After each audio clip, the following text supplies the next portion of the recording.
Hello दोस्तों, welcome to my channel. आज का जो हमारा टॉपिक है वो है इकोनोमाइजर। इकोनोमाइजर आपको काफी कुछ मिलता है वर्ड इकोनॉमी से समझ में आ रहा है कि हाँ इकोनॉमी। तो इकोनॉमी मतलब ये भी क्या करता है, बॉलर की इकोनॉमी को इम्प्रूव करता है। तो कैसे करता है वो सब चीज हम जानेंगे आगे कि हाँ ये एक तरह से कैसे करता है इम्प्रूव, और क्या क्या इसके फैक्ट्स और कौन कौन से फैक्ट्स इसके अंतर्गत आता है, और हमें इकोनॉमाइजर के अंदर क्या क्या चीजें जाननी है और क्या क्या चीजें पढ़नी है हमको कि हाँ हमें फ्यूचर में भी काम आए और व्यूइंग पॉइंट ऑफ व्यू से तो है ही। तो जैसे कि आप देख पा रहे हैं, सिंपल डायग्राम आपको मैंने बना के दिया है कि हम एक सिंपल सा डायग्राम है, आप इजी डायग्राम बना सकते हैं। कंटेंट आप सही रखिएगा पेपर में, आपको कोई प्रॉब्लम नहीं है। इस सिंपल डायग्राम पे भी आपको मार्क्स फुल मिलेंगे, लेकिन नीट और क्लीन डायग्राम होना चाहिए। तो हम बात करते हैं इकोनॉमाइजर के बारे में कि हाँ इकोनॉमाइजर जैसे कि हमको पता है कि हमारा फीड वाटर जो है अपना बीएफपी के थ्रू होने के बाद, पास होने के बाद एचपीटी के थ्रू फीड कंसोर्टिएशन के बाद हमारा फीड वाटर इनलेट जो हमारा इकोनॉमाइजर में आता है, इनलेट में तो वेरियस बंच ऑफ ट्यूब से होते हुए वो क्या होता है, हमारे फीड वाटर आउटलेट होते हुए ड्रम में जाता है। तो इसके बीच में भी एक दो फैक्ट्स हैं, हम उसको देखते हुए चलेंगे। अगर हम बात करें कि पहले हम बात करें यहां से स्टार्ट करते हैं फीड वाटर इनलेट के फैक्ट से, तो सबसे पहला फैक्ट आता है कि हमारा जो इनलेट में प्रेशर कितना होना चाहिए। तो इनलेट प्रेशर ऑफ इकोनॉमाइजर जो होता है वो हमेशा 10 से 20% बॉयलर प्रेशर से ज्यादा होना चाहिए। ठीक है, अगर हम बात करें तो आपको याद करने में बहुत आसान रहेगा। आप सिंपल सा आप एक सिस्टमेटिक चलेंगे हम। ठीक है, तो पहला हमारा फैक्ट आता है कि हमारे जो बॉयलर का प्रेशर होना है, जो भी प्रेशर है उससे 10 से 20% ज्यादा हमारा इकोनॉमाइजर का इनलेट प्रेशर होना चाहिए। क्यों होना चाहिए? क्योंकि क्या होता है, फ्रिक्शन लॉसेस के थ्रू जब हमारा फीड वाटर जब हमारा फ्लो होता है तो हमारा थ्रॉटलिंग के बाद, क्योंकि कंट्रोल वाल्व में थ्रॉटलिंग करते हैं, उसके बाद फ्रिक्शन के थ्रू होता है, फ्रिक्शन लॉसेस होता है, तो उन सब चीज के कारण उन सब चीज को ओवरकम करने के लिए हमारा, और प्लस दूसरा आप थर्ड बोल सकते हैं हमारे इकोनॉमाइजर से हमारा बॉयलर का ड्रम का जो हाइट होता है, तो ये सब चीजें क्या होती, इन सब चीजों को हम कंसिडर करें तो हमारा जो प्रेशर लॉस होता है उसको हम ओवरकम करने के लिए हमारा जो इकोनॉमाइजर का इनलेट प्रेशर होता है वो 10 से 20% ज्यादा होता है as compared to boiler pressure. Second fact की बात करें कि हमारा यहाँ का फीड वाटर की बात, आउटलेट की बात करें तो फीड वाटर आउटलेट जो हमारा इकोनॉमाइजर है उसका हम टेम्परेचर की बात करेंगे। तो जो टेम्परेचर होता है आउटलेट टेम्परेचर, आउटलेट टेम्परेचर हमेशा less than saturation temperature.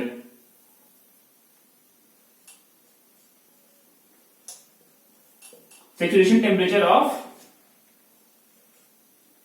Feed water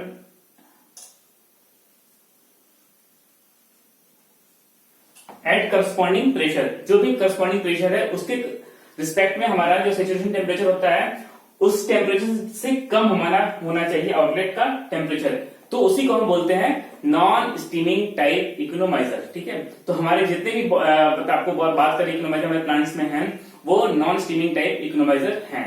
तो ये दो फैक्ट हमको याद करना ही है, और हमें होता भी है ये सब चीजें, और हमें ज्यादातर लोगों को पता भी है।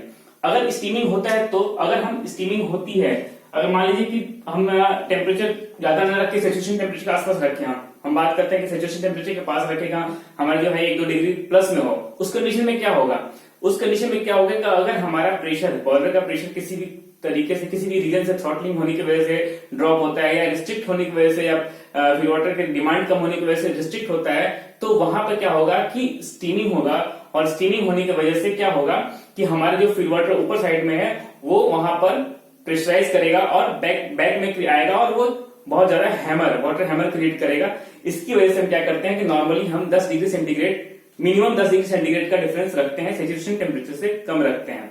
कुछ कुछ जगह पे हमारा हमको आपको पढ़ने को मिल जाएगा कि स्टीमिंग टाइप का इकोनॉमाइजर, बट उसके बारे में ज्यादा डेटा अवेलेबल नहीं है, तो इसलिए हम उसके बारे में डिटेल में नहीं जा रहे हैं। ठीक है, तो हमारे यहाँ जो हमारे जितने भी इकोनॉमाइजर हैं वो steaming type economiser, sorry non steaming type economiser होते हैं। ठीक है, चाहे आप बात करें हमारे सुपर क्रिटिकल बॉयलर में भी नॉन स्टीमिंग टाइप ही इकोनॉमाइजर होते हैं। दूसरी बात करें कि हम मटेरियल की बात करें कि हमारा मटेरियल कौन कौन सा यूज होता है।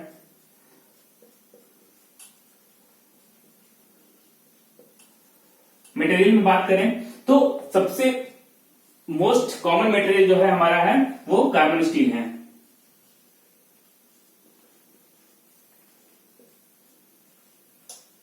ठीक है, मोस्ट कॉमन, मैक्सिमम जगह आपको मोस्ट कॉमन है कि आपको कार्बन स्टील ही मिलेगा।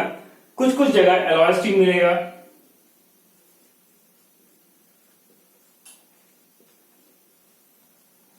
और हो सकता है कुछ जगह ये पढ़ने को आपको मिल जाए, कंटेंट में मिल जाए कि हाँ कास्ट आयरन का भी यूज होता है। आइदर वो डायरेक्ट कास्ट आयरन यूज करें या फिर उसकी ऊपर से एक जो हमारे नीचे कार्बन स्टील है उसके ऊपर स्टील के ऊपर एक वो रहे टैपिंग रहे, मतलब आप लेयर बोल सकते हैं, दोनों का मिक्स हो, तो कास्ट आयरन का यूज होता है। ये वहां यूज करते हैं जहां पे हमारा मतलब कि आप बात करते हैं प्रॉपर ड्यूरेशन नहीं करते हैं, वाटर पैरामीटर को प्रॉपर मेंटेन नहीं करते हैं, तो ये भी आपको कहीं भी पढ़ने को मिल जाएगा। लेकिन हमको मोस्ट ऑफ द मोस्ट आपको कार्बन स्टील अगर आपको कहीं भी पूछा जाता है तो आप बोल सकते हैं कि हमारा जो इकोनोमाइजर होता है वो कार्बन स्टील का होता है। ठीक है, उसके बाद हम बात करते हैं कुछ फैक्ट्स के बारे में, जो कि हम बात करते हैं कि हमारा अगर हम फ्लूगस हमारा जो बता रहे हैं कि हम फ्लूगस अगर इधर हमारा क्रॉसली फ्लो होता है, जैसे कि अगर हम बात करें कि फर्स्ट पास से निकलने के बाद जो होता है फ्लूगस जाता है, तो हम क्या करते हैं पहले एपीएच इकोनोमाइजर आता है, उसके बाद एपीएच आता है, तो वहां पे हीट रिकवरी होती है हमारे। हम क्या करते हैं फ्लूगस से हीट को रिकवर करते हैं वाया इकोनोमाइजर एंड एपीएच। तो उसमें कितना हमारा बेनिफिट्स होता है, अगर हम बात करें, कैलकुलेशन में नहीं जा रहे हैं, लेकिन हमको कितना डायरेक्ट क्वेश्चन पूछे जाते हैं, ऑब्जेक्टिव में बहुत बार क्वेश्चन आया है, तो वो कितना होता है। तो अगर हम बात करें उसके बारे में कि each and every 22 degree centigrade decrease in flue gas temperature, ठीक है, हम तीन सबको एक साथ ले चलेंगे। Same each and every 6 degree increase in feed water temperature,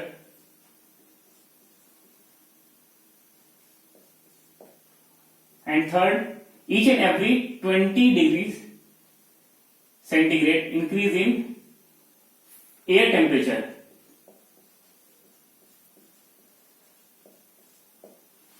There is 1% of fuel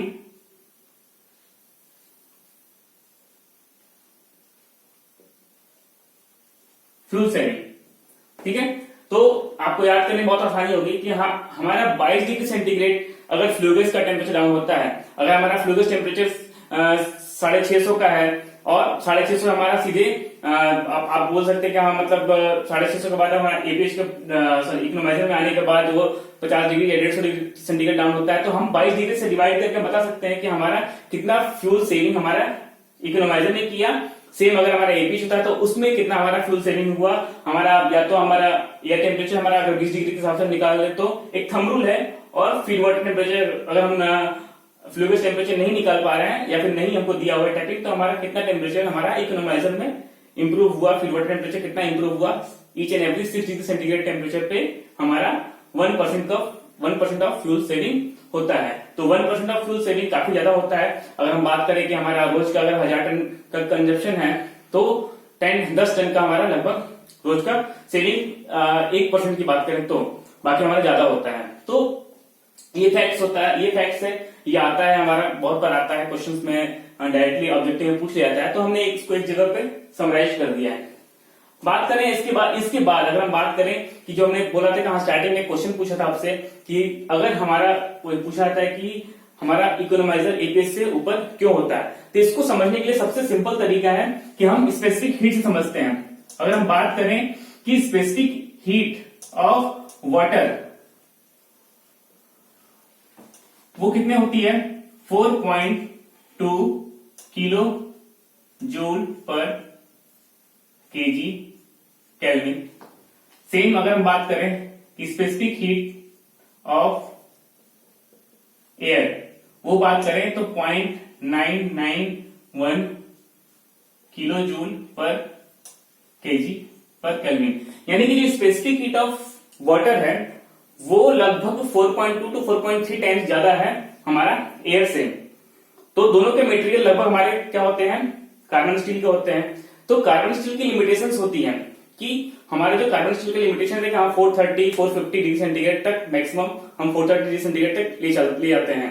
तो 430 डिग्री सेंटीग्रेड तक ले जाने का मतलब कि हमारे जो फ्लू गैस का टेम्परेचर जो है वो हमारा मैक्सिमम 560 570 या 580 के आसपास होना चाहिए। लेकिन क्या होता है कि हमारा जो फर्स्ट पास से फ्लू गैस आता है वो होता है 700 के आसपास, 700 710 720 या 690 तक होता है, आप बोल सकते हैं। तो वो टेम्परेचर क्या होता है कि अगर हम वो टेम्परेचर हमारा एपीएच को देंगे तो वहां पे एक तो स्पेसिफिक हीट इसकी कम होने की वजह से वो क्या करेगा, हीट कैरिंग कैपेसिटी उसकी कम रहेगी और हीट कम कैरी करेगा। तो वहां पे क्या होता है कि मटेरियल फेलियर के चांसेस रहते हैं कि हमारा एपीएच का मटेरियल फेलियर हो जाए।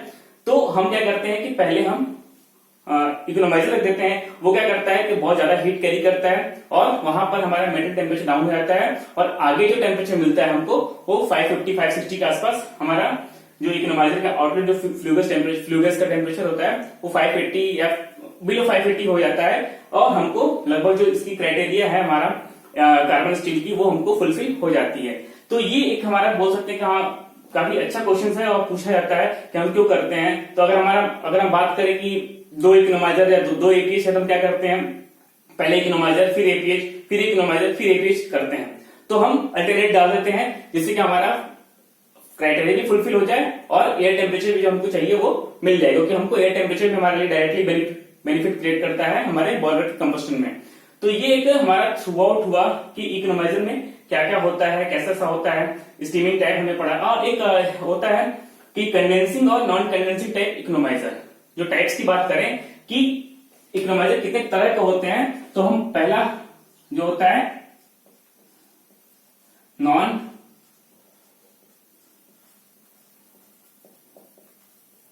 कंडेंसिंग टाइप और दूसरा होता है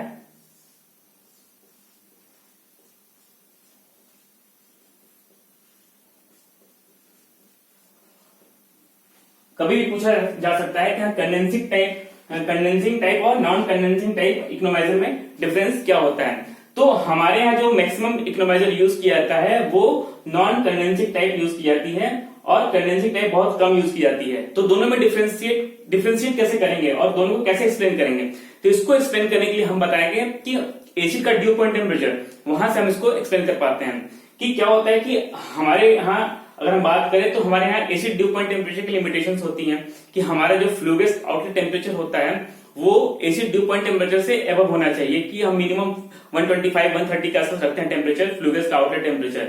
लेकिन कंडेंसिंग टाइप जो इकोनोमाइजर होता है वहां ये लिमिटेशंस नहीं होती हैं, क्योंकि हम क्या करते हैं, आइदर हम फ्लू गैस को ट्रीट कर देते हैं जिससे कि एसिड न्यूट्रलाइज हो जाए, या फिर हम क्या करते हैं कि मटेरियल ऐसा यूज करते हैं जिसपे कि इंपैक्ट न पड़े। In fact acid due point temperature down होने के बाद भी जो टेम्परेचर है वो एक्यूमुलेट होने के बाद भी सरफेस पे उस पर इंपैक्ट न पड़े। तो इसके कारण हम क्या करते हैं कि कंडेंसिंग टाइप इकोनोमाइजर वहां यूज करते हैं। इसमें बहुत सारे बेनिफिट्स होते हैं। सबसे बड़ी बेनिफिट्स हम बात करें कि यहाँ पर जो एफिशिएंसी की बात करें तो मतलब ये 2 से 3% तक इंप्रूव करता है non condensing type economiser boiler की एफिशिएंसी, बट ये है लगभग 10% तक इंप्रूव करता है क्योंकि हीट रिकवरी ज्यादा करेगा। तो वहां पे क्या हो जाता है कि फ्लू गैस का जो टेम्परेचर है वो 80 डिग्री सेंटीग्रेड तक 85 डिग्री सेंटीग्रेड तक भी आ जाता है। तो वहां पर हम ज्यादा हीट रिकवर कर पाते हैं, इसलिए ये क्या होता है कि वहां पर हम ज्यादा इंप्रूव एफिशिएंसी हो पाती है, वो बॉयलर एफिशिएंसी मोर देन 90 पहुंच जाती है। लेकिन नॉन कंडेंसिंग टाइप जहां पर हमारा एसिड ड्यू पॉइंट की लिमिटेशंस होती हैं वहां पर हम ऐसा नहीं कर पाते हैं, तो हमारी जो है एफिशिएंसी उतनी ज्यादा रिकवर नहीं हो पाती है इसके करस्पॉन्डिंग में, ठीक है। और हम बात करें कि एक और फैक्ट आता है कि इकोनोमाइजर्स के ट्यूब्स छोटे होते हैं पर काफी कंपेरेटिवली बॉयलर ट्यूब्स के, क्योंकि वो क्या होता है कि ज्यादा से ज्यादा हीट को रिकवर करने के लिए, कैरी करने के लिए और उस पे जो एक्यूमुलेशन होता है, आप बात करते हैं फॉलिंग ना हो, उसके कारण हम ट्यूब्स को कम रखते हैं, साइज छोटा रखते हैं एज कम्पेयर टू बॉयलर के जो ट्यूब्स होते हैं उसके कंपेरिजन में आपको इकोनोमाइजर के ट्यूब्स जो है वो कम डाया के और थिकनेस के मिलेंगे। तो ये हमारा थ्रू आउट इकोनोमाइजर का कंटेंट हुआ। फिर हम इसके न्यूमेरिकल्स के बारे में जानेंगे। तो मिलते हैं अपने नेक्स्ट टॉपिक में, तब तक के लिए thank you so much, bye bye.